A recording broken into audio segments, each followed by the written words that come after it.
Welcome to this monthly review where we go through all the releases from Games Workshop for the Skirmish or Boxed Game line. So that's pretty much everything that isn't one of their massive war games. The idea here is to appreciate the cool stuff that's just come and that we can get now, rather than getting sucked in with the constant hype for the upcoming releases. February has been a busy month. The biggest release has probably been Soul Shackle, which features the Adeptes or Baites versus the Drukhari. Not only did this box quickly sell out, but several stores have reported getting less than expected from GW. So even people who pre-ordered may not get their copies. The good news is GW eventually gets around to doing these kill teams as their own boxes, as you can see with the Into the Dark and Shadow Falls boxes that have just released. Obviously, these cost a little more than getting it bundled in the box, but you do get to pick just the parts you're interested in. One of my own complaints with the kill team release cycle has been the way you keep getting the same scenery over and over.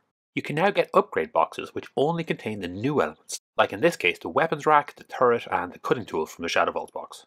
I'm pretty sure this one sold out fast, but hopefully we'll see a reprint. There was also a line of dice which I generally tell people to avoid as they are quite expensive for what you get.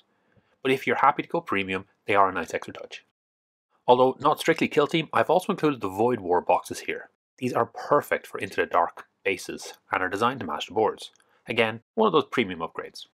Warcry also had its big box release and is now caught up with Kill Team with both games on their second season expansion. This box has two fantastic warbands which I've reviewed in a recent video. They both look like a lot of fun and are quite lethal. Similar to the Kill Team releases, Warcry has the warband boxes from the Sundered Fate box. Again, we did some reviews on these. The Jade Obelisk are an interesting warband focused on a central linchpin fighter, while the Hunters of Huanxi are super fast but fragile skinks.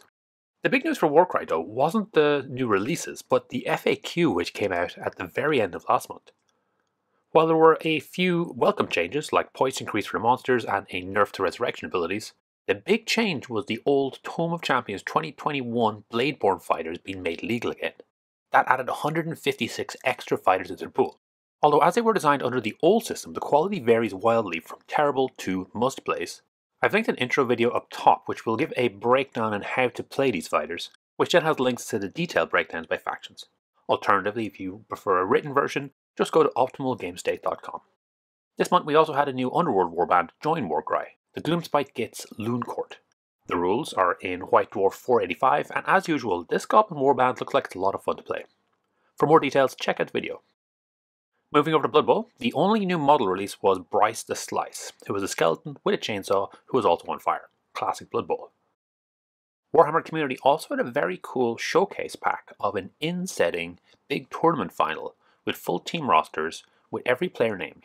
It also had some special rules and achievements for when you play it out.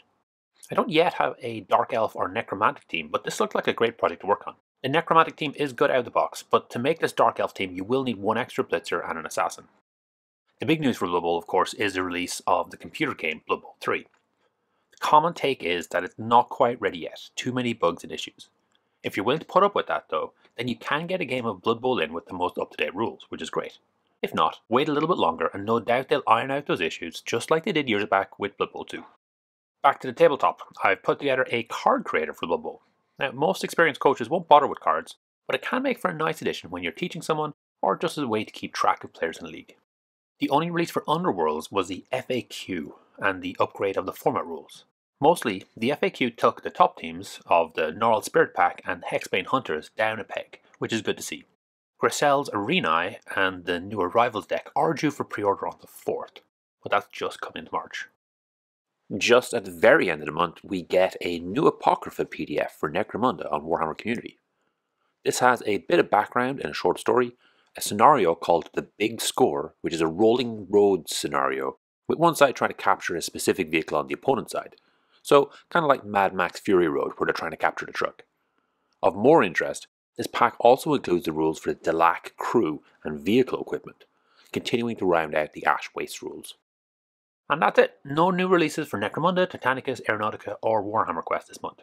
That's pretty typical, so nothing to fear if you're a fan of one of those games, but we'll keep an eye on it each month.